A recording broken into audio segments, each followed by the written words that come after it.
Welcome to T-SAT. రసాయన శాస్త్రంలో భాగంగా రసాయన బంధం మరియు వాటికి సంబంధించిన భావనల గురించి తెలుసుకుందాం. రసాయన బంధానికి సంబంధించి వివిధ రకాల భావనల గురించి తెలుసుకునే ప్రయత్నం చేద్దాం. రసాయన బంధంలో ముందుగా మనకి బంధ దైర్ఘ్యం అని ఒక భావన ఉంటుంది.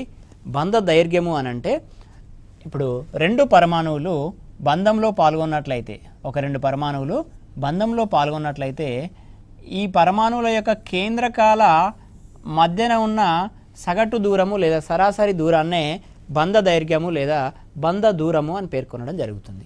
ఇది ఎక్స్ అనేటువంటి పరమాణువు, ఇది వై అనేటువంటి పరమాణువు అనుకున్నట్లయితే ఈ రెండు కూడా బంధంలో పాల్గొన్న తర్వాత ఈ కేంద్రకాల మధ్య ఉన్నటువంటి సగటు దూరము లేదా సరాసరి దూరాన్నే బంధ దైర్ఘ్యము లేదా బంధ దూరము అని పేర్కొనడం జరుగుతుంది. ఒకసారి నిర్వచనం చూసినట్లయితే రసాయన బంధంలో పాల్గొన్న రెండు పరమాణు కేంద్రకాల మధ్య గల సరాసరి దూరాన్నే బంధ దైర్ఘ్యము లేదా బంధ దూరము అని అంటారు. ఈ బంధ దూరాన్ని ఆంగ్స్ట్రామ్లలో కొలుస్తారు. ఎందుకంటే పరమాణువులు అనేటువంటివి చాలా చిన్నవి, విభజించడానికి వీలు కానటువంటి అతి సూక్ష్మ పరమాణువులు అతి సూక్ష్మమైనవే పరమాణువులు. ఈ పరమాణువులు బంధంలో పాల్గొన్నప్పుడు వాటి మధ్య గల దూరం అనేటువంటిది చాలా చిన్నగా ఉంటుంది. సో ఎప్పుడైతే దూరం చిన్నగా ఉంటుందో మనం సహజంగా ఉపయోగించేటువంటి సెంటీమీటర్లు, మీటర్లు, కిలోమీటర్లు లాంటి దూరానికి ఉన్నటువంటి ప్రమాణాలను మనము ఇక్కడ వాడే పరిస్థితి ఉండదు. కావున ఈ సూక్ష్మమైనటువంటి దూరాన్ని కొలవడం కోసం సూక్ష్మమైనటువంటి ప్రమాణాన్నే మనము వాడడం జరుగుతుంది. దాన్నే మనం ఆంగ్స్ట్రామ్ ఈ రకమైనటువంటి ఏ నాట్తో సూచించడం జరుగుతుంది. ఇక్కడ ఆంగ్స్ట్రామ్కి సెంటీమీటర్లకి, ఆంగ్స్ట్రామ్కి మీటర్లకి గల సంబంధాన్ని కనుక చూసినట్లయితే 1 angstrom is equals to 10⁻⁻8 centimetres. అదేవిధంగా 1 ఆంగ్స్ట్రామ్ ఈజ్ ఈక్వల్స్ టు మీటర్లలో కనుక చూసినట్లయితే 10⁻⁻10 మీటర్స్. ఇక్కడ పవర్ అనేటువంటిది మైనస్లో ఉంది కాబట్టి ఆంగ్స్ట్రామ్ అనేటువంటిది ఎంత సూక్ష్మమైనది అన్న విషయాన్ని మీరు గమనించవచ్చు. 10⁻⁻8 సెంటీమీటర్స్, 10⁻⁻10 మీటర్స్. సో ఇది రసాయన బంధానికి సంబంధించినటువంటి ఒక కాన్సెప్ట్, బంధ దైర్ఘ్యం. వివిధ రకాల బంధాలు మరియు వాటి మధ్య గల దూరాలను కనుక చూసినట్లయితే ఇప్పుడు ఫర్ ఎగ్జాంపుల్ కార్బన్కి మధ్యన ఒక బంధం ఏర్పడ్డట్లయితే, కార్బన్కి మధ్యన ఒక బంధం ఏర్పడినట్లయితే కార్బన్ యొక్క వ్యాలెన్సీ అనేటువంటిది 4. కార్బన్ యొక్క వ్యాలెన్సీ 4 అయినట్లయితే ఈ వైపున 3 హైడ్రోజన్లతో 3 బంధాలని, అదేవిధంగా ఈ వైపున 3 హైడ్రోజన్లతో 3 బంధాలని ఏర్పరిచినట్లయితే కార్బన్కి మధ్యన ఒక సింగిల్ బాండ్ అనేటువంటిది ఏర్పడడం జరుగుతుంది. ఈ సింగిల్ బాండ్నే మనము తెలుగు లోపల ఏకబంధం అని పేర్కొంటున్నాము. ఈ ఏకబంధం యొక్క బంధ దూరము 1.54 ఆంగ్స్ట్రామ్స్. అంటే కార్బన్కి మధ్యన ఏకబంధం ఏర్పడ్డప్పుడు ఈ కార్బన్ యొక్క కేంద్రకానికి మధ్య గల దూరం అనేటువంటిది 1.54 ఆంగ్స్ట్రామ్స్గా ఉండడం జరుగుతుంది. ఇక్కడ నేను డ్రా చేసినటువంటి మోలిక్యూల్ పేరు, దీన్ని మొత్తంగా చూసినట్లయితే 2 కార్బన్లు అనేటువంటివి ఉన్నాయి C2 అండ్ మొత్తంగా 6 హైడ్రోజన్లు అనేటువంటివి ఉన్నాయి, ఇటువైపు 3 ఇటువైపు 3 C2H6. దీన్నే మనము ఈథేన్ అని పేర్కొనడం జరుగుతుంది. ఈథేన్ లోపల కార్బన్కి మధ్యన ఏకబంధం ఉంటుంది. దీని యొక్క బంధ దైర్ఘ్యం అనేటువంటిది 1.54 ఆంగ్స్ట్రామ్స్గా పేర్కొంటున్నాము.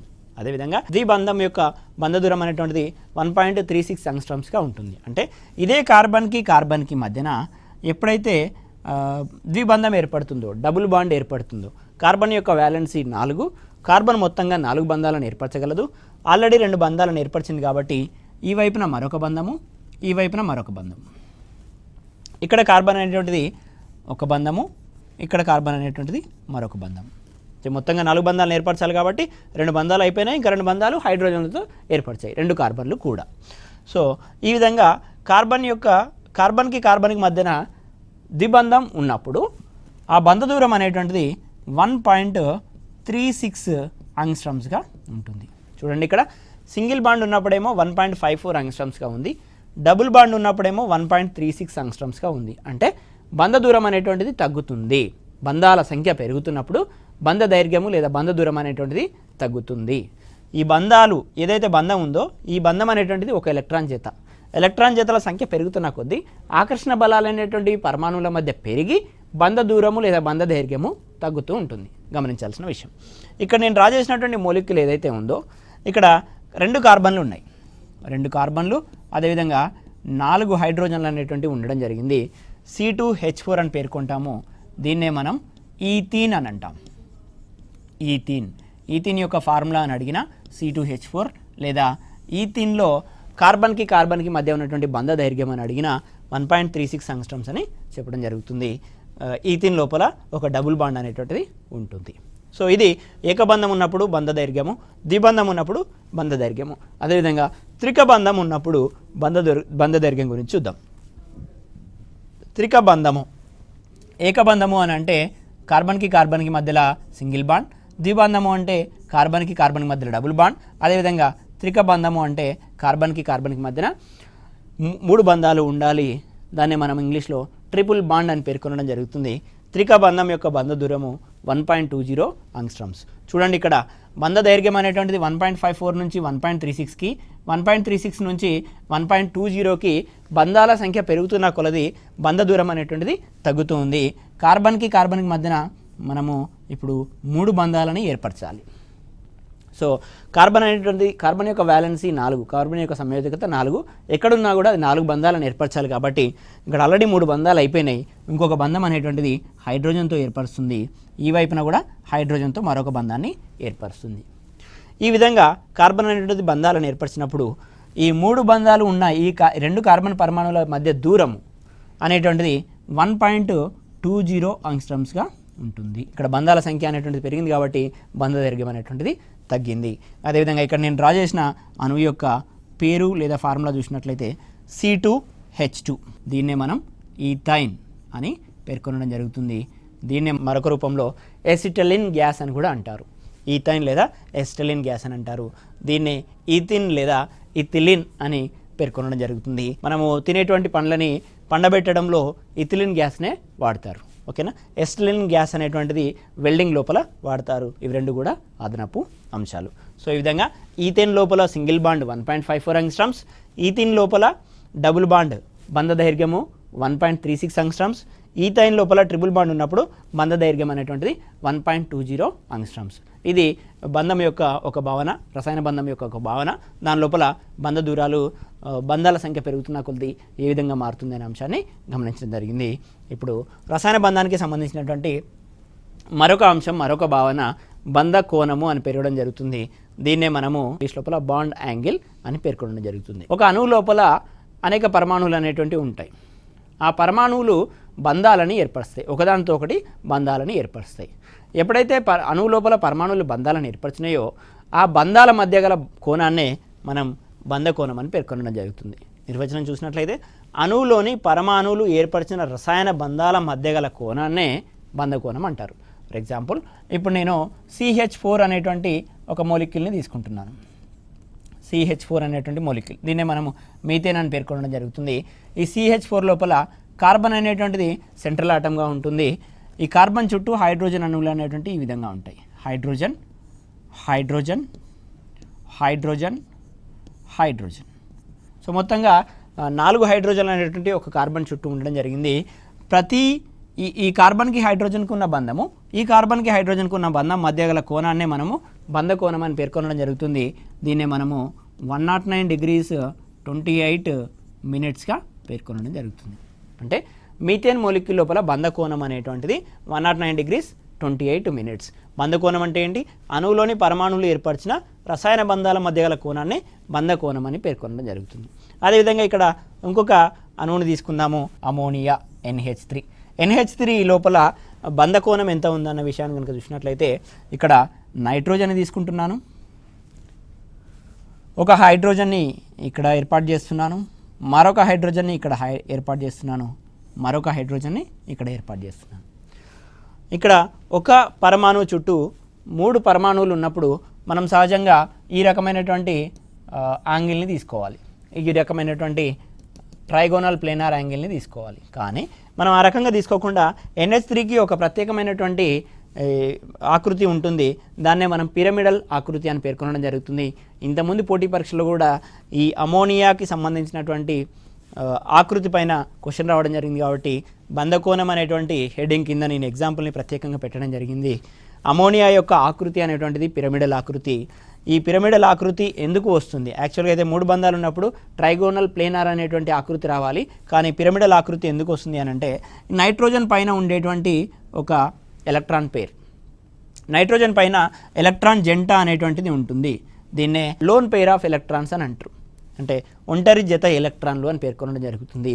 ఈ ఒంటరి జత ఎలక్ట్రాన్లకి మరియు ఈ బంధంలో పాల్గొన్నటువంటి ఎలక్ట్రాన్ల జతకి, ఒక బంధం అంటే ఏంటండి, ఒక బంధం అని అంటే 2 ఎలక్ట్రాన్లు లేదా ఎలక్ట్రాన్ జత.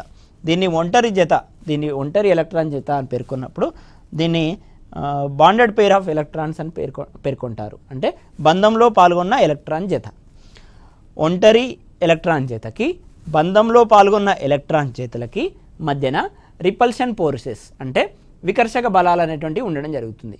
ఎప్పుడైతే వికర్షక బలాలు ఉంటాయో అణువు అనేటువంటిది పిరమిడల్ ఆకృతిని తీసుకుంటుంది. అదేవిధంగా ఈ బాండెడ్ పెయిర్ ఆఫ్ ఎలక్ట్రాన్స్కి ఈ బాండెడ్ పెయిర్ ఆఫ్ ఎలక్ట్రాన్స్కి కూడా వికర్షణ బలాలు అనేటువంటివి ఉంటాయి. ఈ రకమైనటువంటి వికర్షణ బలాల కారణంగా అణువు అనేటువంటిది పిరమిడల్ ఆకృతిని పొంది ఉంది. ఇప్పుడు అమోనియా లోపల అణువు యొక్క ఆకృతి ఏంటి అని అంటే పిరమిడల్ ఆకృతి అని చెప్పాలి. 3 బంధాలు ఉన్నప్పుడు యాక్చువల్గా మనకి ట్రైగోనల్ ప్లేనార్ రావాలి, కానీ పిరమిడల్ ఆకృతి ఎందుకు వచ్చిందని అంటే నైట్రోజన్ పైన ఉండేటువంటి ఒంటరి ఎలక్ట్రాన్ జత. ఇది అమోనియా అణువుకు సంబంధించినటువంటి ఇన్ఫర్మేషన్. ఇప్పుడు మనం అమోనియా అణువు యొక్క ఆకృతిని, మీథేన్ అణువు యొక్క ఆకృతిని పరిశీలించడం జరిగింది. నెక్స్ట్ మనం నీటి అణువుని, వాటర్ మొలిక్యూల్ H2O లోపల బంధకోణం ఎంత ఉంది అనే విషయాన్ని కనుక గమనిద్దాం. ఇక్కడ బంధకోణం అనేటువంటిది ఇక్కడ 107 డిగ్రీస్గా ఉండడం జరుగుతుంది. అదేవిధంగా నీటి అణువుని కనుక తీసుకున్నట్లయితే నీటి అణువు యొక్క ఫార్ములా H2O. దీని లోపల ఆక్సిజన్ అనేటువంటిది సెంట్రల్ ఆటమ్గా ఉండడం జరుగుతుంది. ఆక్సిజన్కి ఇరువైపులా మనకి హైడ్రోజన్ పరమాణువులు ఈ విధంగా ఉంటాయి. సహజంగా ఏదైనా ఒక సెంట్రల్ ఆటం చుట్టూ 2 పరమాణువులు ఉన్నప్పుడు, ఫర్ ఎగ్జాంపుల్ బెరీలియం క్లోరైడ్ని తీసుకోండి. బెరీలియం క్లోరైడ్ లోపల బెరీలియంకి ఈ వైపున క్లోరిన్, ఈ వైపున క్లోరిన్ అనేటువంటి ఈ విధంగా ఉంటాయి. రేఖీయంగా పరమాణువుల అమరిక అనేటువంటిది ఉంటుంది. అంతిమంగా అణువు యొక్క ఆకృతిని రేఖీయంగా పేర్కొంటారు. బంధకోణం అనేటువంటిది 180 డిగ్రీలుగా ఉంటుంది. కానీ ఇక్కడ వాటర్ లోపల ఒక సెంట్రల్ ఆటం ఉంది, దాని చుట్టూ 2 పరమాణువులు ఉన్నాయి. అలా ఉన్నప్పుడు మనకు రేఖీయ ఆకృతి రావాలి, 180 డిగ్రీలుగా బంధకోణం అనేటువంటిది ఉండాలి. అలా ఉండకుండా ఇన్వర్టెడ్ వి షేప్, తిరగబడిన వి ఆకృతి అని పేర్కొనడం జరుగుతుంది. నీటి అణువు యొక్క ఆకృతి తిరగబడిన వి ఆకృతి. ఈ తిరగబడిన వి ఆకృతి ఎందుకు వస్తుంది అని అంటే ఆక్సిజన్ పైన కలిగినటువంటి ఒంటరి ఎలక్ట్రాన్ జంటలు, ఒంటరి ఎలక్ట్రాన్ జతలు. నైట్రోజన్ పైన ఏ విధంగానైతే ఒక ఎలక్ట్రాన్ జత ఉందో ఆక్సిజన్ పైన కూడా 2 ఎలక్ట్రాన్ జతలు అనేటువంటివి ఉండడం జరుగుతుంది. ఈ 2 ఒంటరి ఎలక్ట్రాన్ జతలకి ఈ బంధంలో పాల్గొన్న ఎలక్ట్రాన్ జతలకి మధ్య గల వికర్షక బలాల కారణంగా ఈ వాటర్ మాలిక్యూల్ యొక్క ఆకృతి అనేటువంటిది ఇన్వర్టెడ్ వి షేప్, తిరగబడిన వి ఆకృతిని కలిగి ఉంటుంది. కావున ఇక్కడ 2 బంధాలే ఉన్నప్పటికీ ఎందుకు ఇన్వర్టెడ్ వి షేప్ వచ్చింది అని అంటే దానికి గల కారణం ఆక్సిజన్ పైన ఉన్నటువంటి ఒంటరి ఎలక్ట్రాన్ జతలు. మరి బంధకోణాన్ని కనుక చూసినట్లయితే ఇక్కడ 109 డిగ్రీస్, ఇక్కడ 107 డిగ్రీస్, ఇక్కడికి వచ్చేసరికి 105 డిగ్రీలుగా ఉంటుంది. వాటర్ మాలిక్యూల్ లోపల బంధకోణం అనేటువంటిది 105 డిగ్రీలు. మరొకసారి బంధకోణం అంటే ఏంటి అని అంటే ఒక అణువు లోపల పరమాణువులు అనేటువంటివి బంధాలను ఏర్పరుస్తాయి. ఆ బంధాల మధ్య గల కోణాన్నే బంధకోణం అని పేర్కొనడం జరుగుతుంది. బంధాల మధ్య గల కోణాన్నే బంధకోణం అని పేర్కొనడం జరుగుతుంది. దీన్ని డిగ్రీలలో కొలుస్తాము. బంధకోణంలో వస్తున్నటువంటి డీవియేషన్స్ ఏ విధంగా వివిధ మొలిక్యూల్స్లో ఉన్నాయన్న విషయాన్ని గమనించడం జరుగుతుంది.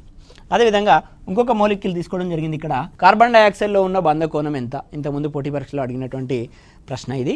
కార్బన్ డైఆక్సైడ్ యొక్క ఆకృతిని మనం చూసినట్లయితే బంధకోణాన్ని ఈ విధంగా ఈజీగా చూడవచ్చు. కార్బన్ డైఆక్సైడ్ లోపల కార్బన్ అనేటువంటిది సెంట్రల్ ఆటమ్గా ఉంది. ఓకేనా? దానికి ఇరువైపులా 2 ఆక్సిజన్ ఆటమ్స్ అనేటువంటివి ఉన్నాయి. ఆ 2 ఆక్సిజన్ ఆటమ్స్ని ఈ విధంగా నేను పెడుతున్నాను. 2 ఆక్సిజన్ ఆటమ్స్. కార్బన్ యొక్క వ్యాలెన్సీ అనేటువంటిది 4. ఎక్కడున్నా కూడా 4 బంధాలను ఏర్పరచాలి. ఇక్కడ 2 ఆక్సిజన్ అణువులు ఉన్నాయి కాబట్టి కార్బన్ అనేటువంటిది ఒక ఆక్సిజన్తో 2 బంధాలని, మరొక ఆక్సిజన్తో మరో 2 బంధాలని ఈ విధంగా ఏర్పరుస్తుంది. ఆ విధంగా ఏర్పరిచిన తర్వాత కార్బన్ దగ్గర మిగిలి ఉన్న ఎలక్ట్రాన్ జతలు ఏవైనా ఉన్నాయా అంటే ఏమీ లేవు. కాబట్టి బాండ్ పెయిర్ ఆఫ్ ఏదైతే బంధంలో పాల్గొన్న ఎలక్ట్రాన్ల మధ్య గల మాత్రమే వికర్షక బలాలు ఉంటాయి. ఒంటరి జతలు లేవు కాబట్టి ఒంటరి జతలకి మరి బంధంలో పాల్గొన్న ఎలక్ట్రాన్ జతలకి ఎటువంటి వికర్షక బలాలు పనిచేయవు కాబట్టి ఇక్కడ కార్బన్ డయాక్సైడ్ అణువు అనేటువంటిది రేఖీయంగా అమరి ఉంటుంది. అంటే ఇక్కడ ఈ కార్బన్ డయాక్సైడ్లో ఉన్నటువంటి పరమాణువులన్నీ కూడా ఒకే రేఖ పైన అమరి ఉంటాయి. అందుకే ఆకృతిని రేఖీయం అని పేర్కొనడం జరుగుతుంది. బంధ కోణం అనేటువంటిది 180 డిగ్రీలుగా ఉంటుంది. కార్బన్కి ఆక్సిజన్కి మధ్యన ఉన్నటువంటి బంధంలో పాల్గొన్న ఎలక్ట్రాన్లు ఈ కార్బన్కి ఈ ఆక్సిజన్కి మధ్యన ఉన్నటువంటి బంధంలో పాల్గొన్న ఎలక్ట్రాన్ల మధ్యన వికర్షణ బలాలు అనేటువంటివి గరిష్టంగా ఉంటాయి. వాటిని తగ్గించుకోవడం కోసము ఈ రకమైనటువంటి ఆకృతిని కార్బన్ డయాక్సైడ్ మోలిక్యూల్ పొందుతుంది. కావున 180 డిగ్రీలు ఉన్నప్పుడు మాత్రమే వికర్షణ బలాలు అనేటువంటివి చాలా తక్కువగా కనిష్టంగా ఉంటాయి. కాబట్టి ఈ రకమైనటువంటి ఆకృతిని కార్బన్ డయాక్సైడ్ అణువు పొందుతుంది. సో ఇది బంధకోణం మరియు వివిధ రకాల అణువుల యొక్క ఆకృతులు బంధకోణానికి సంబంధించినటువంటి సమాచారం. మరి రసాయన బంధంలో మనకి మరొక అంశం లేదా భావన ఏంటి అని అంటే బంధ శక్తి అని పేర్కొంటున్నాం. రసాయన బంధంలోనే బంధ శక్తి అనేటువంటి మరొక భావన గురించి నేర్చుకుందాం. ఏదైనా ఒక రసాయన బంధం ఏర్పడడానికి కొంత మొత్తంలో శక్తి అవసరమవుతుంది, లేదా ఒక రసాయన బంధం విచ్ఛిత్తి చెందినప్పుడు అంతే మొత్తంలో శక్తి విడుదల జరుగుతుంది. ఒక రసాయన బంధం ఏర్పడ్డప్పుడు ఎంత మొత్తంలో అయితే శక్తి అవసరపడుతుందో అదేవిధంగా అదే రసాయన బంధం విచ్ఛిత్తి చెందినప్పుడు కూడా అంతే మొత్తంలో శక్తి విడుదల చేయడం జరుగుతుంది. సో దీన్నే మనము బాండ్ ఎనర్జీ లేదా బంధ శక్తి అని పేర్కొనడం జరుగుతుంది. నిర్వచనాన్ని గమనించినట్లయితే ఒక బంధం ఏర్పడడానికి అవసరమైన శక్తి లేదా అదే రసాయన బంధం విచ్ఛిత్తి చెందినప్పుడు విడుదలయ్యే శక్తిని బంధ శక్తిగా నిర్వచిస్తారు. ఇప్పుడు నేను ఎగ్జాంపుల్స్ తీసుకున్నాను. ఇక్కడ ఆక్సిజన్ అనేటువంటి ఒక మొలిక్యూల్ని తీసుకున్నాను. ఈ ఆక్సిజన్ అనేటువంటి అణువు ఆక్సిజన్ పరమాణువులుగా విడిపోయినప్పుడు ఆక్సిజన్ పరమాణువులుగా విడిపోయినప్పుడు మనకు ఎంత మొత్తంలో శక్తి వస్తుంది అని అంటే 498 కిలో జౌల్ పర్ మోల్. అంటే దీని లోపల రెండు బంధాలు ఉన్నాయి. ఈ రెండు బంధాలు విడిపోయినప్పుడు మనకి 498 కిలో జౌల్ పర్ మోల్ అనేటువంటి శక్తి ఏదైతే విడుదల అవుతుందో ఇది మనకి ఆక్సిజన్ అణువులో ఉన్నటువంటి బంధ శక్తి. అదేవిధంగా నైట్రోజన్ అణువుని కనుక తీసుకున్నట్లయితే నైట్రోజన్ అణువు లోపల ఆక్సిజన్కి మధ్యలో ఇక్కడ ద్విబంధం అనేటువంటిది ఉంది. నైట్రోజన్ లోపల నైట్రోజన్కి మధ్యన త్రిబంధం లేదా త్రికబంధం అనేటువంటిది ఉంది. సో ఈ విధంగా డబుల్ బాండ్ బ్రేక్ అయ్యి ఈ ద్విబంధం బ్రేక్ అయ్యి మనకి ఆక్సిజన్ పరమాణువులు అనేటువంటి ఏర్పడడం జరుగుతుంది. ఆక్సిజన్ పరమాణువులు ఏర్పడ్డ తర్వాత మనకు విడుదలయ్యేటువంటి శక్తి 498 కిలో జౌల్ పర్ మోల్గా ఉంది. అంటే ఈ ఆక్సిజన్ అణువుని ఏర్పరచడానికి కూడా అంతే మొత్తంలో శక్తి అవసరం పడుతుంది. ఇక్కడ నైట్రోజన్ లోపల త్రికబంధం అనేటువంటిది ఉంది. ఈ త్రికబంధం అంటే ఈ మూడు బంధాలు కూడా విచ్ఛిత్తి చెంది మనకు నైట్రోజన్ పరమాణువులు ఏర్పడ్డప్పుడు మనకి ఇంత మొత్తంలో శక్తి విడుదల జరుగుతుంది. Delta H = 946 kilo joule per mole. అర్థమవుతుందా? ఇక్కడ ద్విబంధం కాబట్టి శక్తి పరిమాణం అనేటువంటి తక్కువగా ఉంది. ఇక్కడ త్రిబంధం కాబట్టి శక్తి పరిమాణం అనేటువంటిది ఎక్కువగా ఉంది. అదేవిధంగా ఇంకొక హెట్రో అటామిక్ మోలిక్యూల్ అనేటువంటిది తీసుకుందాం. దాన్ని మనం HCl అని పేర్కొనడం జరుగుతుంది. హైడ్రోజన్కి మరియు క్లోరిన్కి మధ్యన మనకి బంధం అనేటువంటిది ఉంది. ఈ బంధం బ్రేక్ అయినప్పుడు ఈ బంధం విచ్ఛిత్తి చెందినప్పుడు మనకి హైడ్రోజన్ మరియు క్లోరిన్ అనేటువంటివి ఏర్పడడం జరుగుతుంది. ఇక్కడ నేను రెండు హైడ్రోక్లోరిక్ యాసిడ్ మొలిక్యూల్స్ని తీసుకుంటే H2 అండ్ Cl2 అనేటువంటివి ఏర్పడతాయి. కానీ మనం ఇక్కడ బంధ శక్తిని ఎప్పుడైతే కొలవాలనుకుంటున్నామో కేవలం ఒకటే HClని తీసుకొని వాటి నుంచి ఏర్పడిన H+Cl- మాత్రమే ఉండాలి. ఎందుకనంటే H2 అంటూ Cl2 అని అంటే మళ్ళీ హైడ్రోజన్కి మధ్యన బంధం ఏర్పడుతుంది, క్లోరిన్కి మధ్యన బంధం ఏర్పడుతుంది. హైడ్రోజన్కి క్లోరిన్కి మధ్యన బంధం తెగిపోయినప్పుడు వెలువడ్డటువంటి శక్తి మరలా హైడ్రోజన్కి మధ్యన బంధం ఏర్పడ్డప్పుడు ఉపయోగపడవచ్చు, లేదా క్లోరిన్కి మధ్యన బంధం ఏర్పడ్డప్పుడు ఉపయోగపడవచ్చు. కాబట్టి ఆ విధంగా మనకి కరెక్ట్గా బంధశక్తి తెలియాలి అని అంటే కేవలం HCl నుంచి హైడ్రోజన్ క్లోరిన్ విడిపోయినప్పుడు మాత్రమే లెక్కగట్టాల్సి ఉంటుంది. ఆ విధంగా ఏర్పడ్డటువంటి శక్తి మనకి 431 kilo joule per mole, 431 kilo joule per mole. So ఈ విధంగా వివిధ రకాల అణువులు అవి విచ్ఛిత్తి చెందినప్పుడు వెలువడేటువంటి శక్తి ఆధారంగా బంధశక్తిని కొలవడం జరుగుతుంది. ఇవన్నీ కూడా గ్యాసియస్ స్టేట్లో మాత్రమే తీసుకోవాలి. మనము సాలిడ్ స్టేట్లో తీసుకోవద్దు. ఎందుకనంటే సాలిడ్ స్టేట్ నుంచి గ్యాసియస్ స్టేట్కి కన్వర్ట్ అవ్వడానికి కూడా కొంత శక్తి వినియోగం అనేటువంటి జరుగుతుంది. కాబట్టి ఈ అణువులన్నింటినీ లేదా పరమాణువులన్నింటినీ కూడా గ్యాసియస్ స్టేట్లో మాత్రమే తీసుకోవాలి. ప్రతి పరమాణువు లేదా ప్రతి అణువును గ్యాసియస్ స్టేట్లో తీసుకొని ఏర్పడేటువంటి పరమాణువులు కూడా గ్యాసియస్ స్టేట్లో ఉండేలాగా చూసుకోవాలి. ఇది బంధశక్తికి సంబంధించిన నిర్వచనం, బంధశక్తిని కొలిచే విధానం. నెక్స్ట్ ఇంకొక అంశం చూద్దాం. సో మనము బంధానికి సంబంధించి రెండు రకాల భావనలు అనేటువంటివి ఉన్నాయి. ఒకటి బలమైన బంధము, ఒకటి బలహీన బంధము. ఈ బలమైన బంధాన్నే సిగ్మా బంధము అని పేర్కొనడం జరుగుతుంది.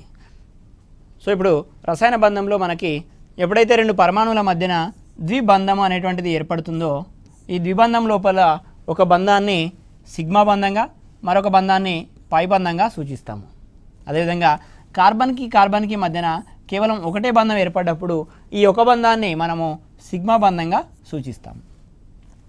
కార్బన్కి మధ్యన ట్రిపుల్ బాండ్ ఏర్పడ్డప్పుడు అంటే త్రిక బంధం ఏర్పడ్డప్పుడు ఈ త్రిక బంధం లోపల ఒక బంధాన్ని సిగ్మా బంధంగా మిగిలిన రెండు బంధాలని పై బంధాలుగా పేర్కొనడం జరుగుతుంది.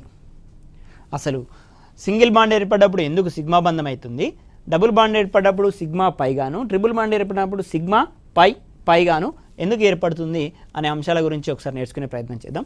అసలు సిగ్మా బంధం అంటే ఏంటి, పై బంధం అంటే ఏంటి కూడా ముందుగా నేర్చుకుందాం. సిగ్మా బంధం అని అంటే రసాయన బంధము రెండు పరమాణువుల ఆర్బిటాల్ యొక్క అంత్యాలు అతివ్యాప్తి చెందిన ఫలితంగా ఏర్పడే బంధాన్ని సిగ్మా బంధము అని పేర్కొనడం జరుగుతుంది. అంటే సిగ్మా బంధానికి గల డెఫినేషన్ చూసినట్లయితే ఒక పరమాణువు లోపల ఆర్బిటాలని తీసుకున్నప్పుడు ఎస్ ఆర్బిటాల్ అనేటువంటి స్పెరికల్ షేప్లో ఉంటుంది, ఎస్ ఆర్బిటాల్ అనేటువంటిది స్పెరికల్ షేప్లో ఉంటుంది. ఒక పరమాణుకు సంబంధించినటువంటి ఎస్ ఆర్బిటాల్ మరొక పరమాణుకు సంబంధించినటువంటి ఎస్ ఆర్బిటాల్ యొక్క అంత్యాలతో అతివ్యాప్తి చెందినప్పుడు, అతివ్యాప్తి అని అంటే ఓవర్లాప్ కావడం, ఈ విధంగా ఓవర్లాప్ అయినప్పుడు మనకు వచ్చేటువంటి బంధాన్నే సిగ్మా బంధంగా పేర్కొనడం జరుగుతుంది. ఇది ఎస్ ఆర్బిటాల్కి సంబంధించినటువంటి ఇన్ఫర్మేషన్. ఈ విధంగా కాకుండా ఒకవేళ పి ఆర్బిటాల్ అని కనుక తీసుకున్నట్లయితే పి ఆర్బిటాల్ యొక్క షేప్ అనేటువంటిది మనకి డంబెల్ ఆకారంలో ఉంటుంది. ఇది ఒక పరమాణుకు సంబంధించినటువంటి పి ఆర్బిటాల్. మరి ఒక పరమాణుకు సంబంధించినటువంటి మరొక పి ఆర్బిటాల్ని తీసుకున్నప్పుడు దీనిలో ఒక అన్పేడ్ ఎలక్ట్రాన్, దీనిలో ఒక అన్పేడ్ ఎలక్ట్రాన్, ఈ రెండు అంత్యాలు కూడా అతివ్యాప్తి చెందిన కారణంగా ఏర్పడేటువంటి బంధాన్ని మనము సిగ్మా బంధంగా పేర్కొనడం జరుగుతుంది. సో ఈ రకంగా మనకి ఇక్కడ ఈ పి ఆర్బిటాల్ యొక్క అంత్యంతో కలిసిపోయి ఈ రకంగా ఒక రకమైనటువంటి బంధం ఏర్పడుతుంది. దీన్నే మనము సిగ్మా బంధం అని పేర్కొనడం జరుగుతుంది. దీన్నే మనం ఇంగ్లీష్ లోపల ఎండ్ ఆన్ ఎండ్ ఓవర్లాపింగ్ అని పేర్కొనడం జరుగుతుంది. సో అందుకోసమే డెఫినేషన్ లోపల అంత్యాలు అని పేర్కొనడం జరిగింది. బంధంలో పాల్గొనే రెండు పరమాణువుల యొక్క ఆర్బిటాల్లో అంత్యాలు అతివ్యాప్తి చెందిన కారణంగా ఏర్పడే బంధాన్ని సిగ్మా బంధం అని పేర్కొనడం జరుగుతుంది. ఓకేనా. ఈ సిగ్మా బంధం లోపల మనకేమవుతుంది అని అంటే సిగ్మా బంధం లోపల ఓవర్లాపింగ్ అంటే అతివ్యాప్తి చెందిన ఎప్పుడైతే ఆర్బిటాలు అతివ్యాప్తి చెందుతున్నాయో అతివ్యాప్తి చెందే పరిమాణం అనేటువంటిది అధికంగా ఉంటుంది. కాబట్టి ఏర్పడేటువంటి సిగ్మా బంధం అనేటువంటిది దృఢమైన బంధంగా ఉంటుంది. నెక్స్ట్ మనము పై బంధం గురించి చూద్దాం. పై బంధం రెండు పరమాణువులలోని ఆర్బిటాలు పాక్షికంగా అతివ్యాప్తి చెందుతున్నాయి. ఇంతకుముందేమో ఒక అంత్యము ఇంకో అంత్యంతో అతివ్యాప్తి చెందిన కారణంగా దృఢమైన బంధం అనేటువంటిది ఏర్పడింది. అతివ్యాప్తి చెందే పరిమాణం అనేటువంటిది అధికంగా ఉంటుంది కాబట్టి దృఢమైన బంధం అనేటువంటిది ఏర్పడింది. కానీ ఇక్కడ పై బంధం లోపల ఆర్బిటాల్ అనేటువంటివి పాక్షికంగా అతివ్యాప్తి చెందుతున్నాయి. పాక్షికంగా అతివ్యాప్తి చెందిన ఫలితంగా ఏర్పడే బంధాన్ని పై బంధం అని అంటారు. పాక్షికంగా అతివ్యాప్తి చెందుతున్న ఫలితంగా మనకు బలహీన బంధం అనేటువంటిది ఏర్పడుతుంది. సో సిగ్మా బంధం లోపల ఆర్బిటాల్ల యొక్క అతివ్యాప్తి పరిమాణం అధికంగా ఉంటుంది కాబట్టి దృఢమైన బంధం అనేటువంటిది ఏర్పడింది. అదే మనము పై బంధంలో కనుక చూసినట్లయితే ఆర్బిటాల్ల యొక్క అతివ్యాప్తి పరిమాణము స్వల్పంగా ఉంటుంది, అంటే కనిష్టంగా ఉంటుంది. కారణంగా బలహీన బంధం అనేటువంటిది ఏర్పడుతుంది. ఇక్కడ మనం గుర్తుంచుకోవాల్సినటువంటి అంశం ఏంటంటే సిగ్మా బంధం అనేటువంటిది బలమైన బంధము, పై బంధంతో కంపేర్ చేసినప్పుడు పై బంధం అనేటువంటిది బలహీన బంధం. సో ఈ విధంగా సిగ్మా బంధము పై బంధం అనేటువంటివి వాటికి సంబంధించినటువంటి తేడాలను గమనించడం జరిగింది. ఇప్పుడు ఒక మొలిక్యూల్ని తీసుకొని మనము వాటిని ఏ విధంగా సిగ్మా బంధం పై బంధం ఏర్పడుతుందన్నది చూద్దాము. ఇక్కడ ఒక వివరణ ఇవ్వడం జరిగింది. ఈ పరిమాణం అనేటువంటిది కనిష్టంగా ఉన్న కారణంగా అందుకే పై బంధం కన్నా సిగ్మా బంధం అనేటువంటిది బలమైంది. సిగ్మా బంధం ఒంటరిగా ఏర్పడగలదు, కానీ పై బంధం సిగ్మా బంధం పైన ఆధారపడి మాత్రమే ఏర్పడుతుంది. ఇంతకుముందు నేను చెప్పినట్లు ఇక్కడ సింగిల్ బాండ్ మాత్రమే ఉంటే దాన్ని సిగ్మా బాండ్ అని పేర్కొనడం జరుగుతుంది. డబుల్ బాండ్ ఉన్నట్లయితే ఒకటి సిగ్మా బాండ్ తర్వాత పై బాండ్. ఒక ట్రిపుల్ బాండ్ ఉన్నట్లయితే ఒకటి సిగ్మా బాండ్, తర్వాత అన్నీ కూడా పై బాండ్స్. ఇక్కడ నేను ఇచ్చిన అంశం ఏంటి అని అంటే సిగ్మా బంధం ఒంటరిగా ఏర్పడగలదు. అంటే ఇక్కడ ఒక్కటే బంధం ఏర్పడుతున్నప్పుడు అది తప్పకుండా సిగ్మా బంధమే, పై బంధం ఏర్పడడానికి వీల్లేదు. కాబట్టి సిగ్మా బంధం ఒంటరిగా ఏర్పడగలదు. ఒకసారి సిగ్మా బంధం ఏర్పడిన తర్వాత ఏర్పడేటువంటి మిగిలిన బంధాలన్నీ కూడా పై బంధాలే. పై బంధం అనేటువంటిది సిగ్మా బంధం పైన ఆధారపడి ఏర్పడుతుంది, కానీ సిగ్మా బంధం ఒంటరిగా ఏర్పడగలదు. అందుకే అట్లా కంక్లూజన్ ఇవ్వడం జరిగింది. సో ఒకసారి సిగ్మా బంధం ఏర్పడిన తర్వాత అదే పరమాణువుల మధ్యన మళ్ళీ బంధాలు ఏర్పడుతున్నట్లయితే అవి తప్పకుండా పై బంధాలే. అందుకే ఇక్కడ 2 బంధాలు ఉంటే ఒకటి సిగ్మా బంధం, పై బంధం. ఇక్కడ 3 బంధాలు ఉంటే ఒకటి సిగ్మా బంధం, 2 పై బంధాలు అనేటువంటివి ఏర్పడడం జరిగింది. ఉదాహరణగా మనం ఇక్కడ ఆక్సిజన్ అణువును తీసుకొని చూద్దాం.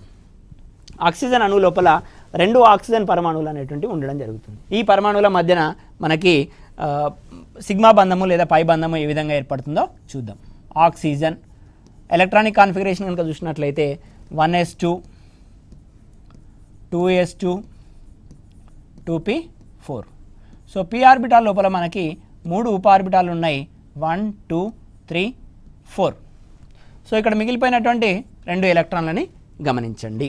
అదేవిధంగా ఇంకొక ఆక్సిజన్కి సంబంధించి ఎలక్ట్రానిక్ కాన్ఫిగరేషన్ కనుక చూసినట్లయితే 1s2 2s2 2p4. దీంట్లో కూడా సేమ్ ఉంటుంది ఎలక్ట్రానిక్ కాన్ఫిగరేషన్. p ఆర్బిటాల్ మాత్రమే తీసుకుంటున్నాను, 1 2 3 4. దీంట్లో కూడా 2 అన్పేర్డ్ ఎలక్ట్రాన్లు అనేటువంటివి ఉండడం జరిగింది. ఇప్పుడు నేను p ఆర్బిటాల్ యొక్క ఆకృతిని గీస్తున్నాను. ఒక ఆక్సిజన్కి సంబంధించి p ఆర్బిటాల్కి సంబంధించినటువంటి ఒక ఆకృతి ఇది. p ఆర్బిటాల్, ఇది ఇంకొక p ఆర్బిటాల్. మొత్తంగా 3 ఉప ఆర్బిటాలు ఉన్నప్పటికీ నేను 2 p ఆర్బిటాలు మాత్రమే తీసుకున్నాను. ఏవైతే 2 ఒంటరి ఎలక్ట్రాన్లను కలిగి ఉన్నాయో వాటిని మాత్రమే తీసుకుంటున్నాను. ఇక్కడ ఇంకొక ఆక్సిజన్కి సంబంధించినటువంటి p ఆర్బిటాల్ని డ్రా చేస్తున్నాను. ఇది ఒక ఆక్సిజన్కి పరమాణుకు సంబంధించినటువంటి p ఆర్బిటాల్, ఇది ఇంకొక ఆక్సిజన్ పరమాణుకు సంబంధించినటువంటి p ఆర్బిటాల్. సో ఎప్పుడైతే ఇక్కడ ఉన్నటువంటి అన్పేర్డ్ ఎలక్ట్రాన్, ఇక్కడ ఉన్నటువంటి అన్పేర్డ్ ఎలక్ట్రాన్, ఇక్కడ ఉన్నటువంటి అన్పేర్డ్ ఎలక్ట్రాన్, ఇక్కడ ఉన్నటువంటి అన్పేర్డ్ ఎలక్ట్రాన్, వీటిని ఇక్కడ ఈ విధంగా సూచించడం జరిగింది. ఈ రెండింటిని ఇక్కడ, ఈ రెండింటిని ఇక్కడ సూచించడం జరిగింది. ఈ విధంగా తీసుకున్న తర్వాత ఈ px ఆర్బిటాల్ యొక్క అంత్యం అనేటువంటిది ఈ px యొక్క అంత్యంతో ఈ విధంగా పార్టిసిపేట్ అయి సిగ్మా బంధం అనేటువంటిది ఏర్పడుతుంది. px అనేటువంటిది pyకి లంబకోణంలో ఉంటుంది, ఆల్వేస్ ఎప్పటికీ కూడా ఈ విధంగా లంబకోణంలో ఉంటుంది. లంబకోణంలో ఉన్న కారణంగా ఈ ఆర్బిటాల్ యొక్క అంత్యం అనేటువంటిది ఈ ఆర్బిటాల్ యొక్క అంతంతో బంధాన్ని పాల్గొనలేదు, అతివ్యాప్తి చెందలేదు. కాబట్టి ఈ ఆర్బిటాల్స్ అక్కడే ఉండి పార్శ్వంగా లేదా పాక్షికంగా అతివ్యాప్తి చెందుతాయి. ఇక్కడేమో అంత్యాలు కలిసిపోయిన కారణంగా సిగ్మా బంధము ఏర్పడితే, పాక్షికంగా కలిసిపోయిన కారణంగా ఇక్కడ పై బంధం అనేటువంటిది ఏర్పడుతుంది. ఇప్పుడు అర్థమైంది అనుకుంటాను. ఒక కార్బన్ కార్బన్ లేదా ఆక్సిజన్ ఆక్సిజన్ మధ్యన 2 బంధాలు ఉన్నప్పుడు ఒకటి సిగ్మా బంధం, ఒకటి పై బంధం ఎందుకు అవుతుందని అంటే, ముందుగా ఏదైనా ఒక p ఆర్బిటాలు యొక్క అంత్యాలు కలిసిపోయిన కారణంగా అతివ్యాప్తి పరిమాణం అనేటువంటిది అధికంగా ఉంటుంది, అతివ్యాప్తి పరిమాణం అనేటువంటిది అధికంగా ఉంటుంది. కావున బలమైన బంధము సిగ్మా బంధంగా ఏర్పడుతుంది. ఒకసారి p ఆర్బిటాలు అంత్యంగా సిగ్మా బంధంలో పాల్గొన్న తర్వాత మిగిలిన p ఆర్బిటాలకి సిగ్మా బంధంలో పాల్గొనే అవకాశం ఉండదు. ఎందుకనంటే అవి ఒకదానికొకటి లంబంగా ఉంటాయి. చూడండి, ఇవి 2 కలిసిపోయినాయి అనుకోండి, మళ్ళీ ఇవి 2 ఓవర్లాప్ చెందడానికి పాసిబుల్ ఉంటుందా? కాదు. కావున సాధ్యం కాదు. కావున అవి అక్కడే ఉండి పాక్షికంగా అతివ్యాప్తి చెందుతాయి. ఈ విధంగా పాక్షికంగా అతివ్యాప్తి చెందిన కారణంగా పైబంధం అనేటువంటిది ఏర్పడుతుంది. సేమ్ ఇదే విధంగా నేను ఇంకొక p ఆర్బిటాల్ని కనుక తీసుకున్నట్లయితే ఇంకొక పైబంధమే ఏర్పడుతుంది, కానీ ఇంకొక సిగ్మా బంధం ఏర్పడే పాసిబిలిటీ కాదు. కావున ఆక్సిజన్ అణువులో ఏర్పడేటువంటి 2 బంధాలలో ఒక సిగ్మా బంధము, పై బంధము ఏర్పడుతుంది. ఈ విధంగా సింగిల్ బాండ్ ఉన్నప్పుడు సిగ్మా బంధము, డబుల్ బాండ్ ఉన్నప్పుడు sigma bond pi bond, triple bond ఉన్నప్పుడు సిగ్మా పై అనేటువంటి బంధాలు ఏర్పడతాయి. ఇవి రసాయన బంధానికి సంబంధించినటువంటి వివిధ భావనలు. బంధ దైర్ఘ్యం గురించి చూసాం, బంధ కోణం గురించి చూసాం, బంధ శక్తి గురించి కూడా చూసాము. మల్టిపుల్ బాండ్స్ ఉన్నప్పుడు, బహుబంధాలు ఉన్నప్పుడు సిగ్మా బాండ్ బై బాండ్ ఏ విధంగా ఏర్పడుతుంది, సిగ్మా బాండ్ ఏ విధంగా బలమైనది, పై బాండ్ ఏ విధంగా బలహీనమైనటువంటి అంశాలను గమనించడం జరిగింది. మరో క్లాస్లో మరో పాఠ్యాంశంతో మేము ముందుకు రావడం జరుగుతుంది. Thank you one and all.